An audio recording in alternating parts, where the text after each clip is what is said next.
Good morning mga lods. So ito, exercise muna tayo no, para papawis. Ayan. At patanggal ng taba sa katawan natin lods no.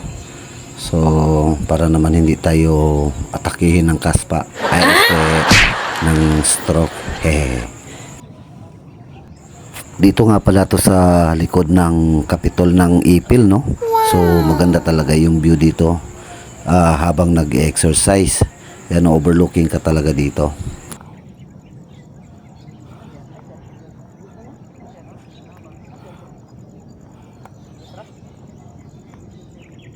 So mga lods, dapat papawis-pawis din tayo no, para stay healthy and strong ang katawan natin. Kasama ko nga pala dito dati yung head namin no, si Sir Jerome. So nagpang-abot lang kami yan dito. So yun lang lods, maraming salamat sa pagbisita sa video ko, and paki-share, follow and react po sa video na to no. So maraming salamat mga lods.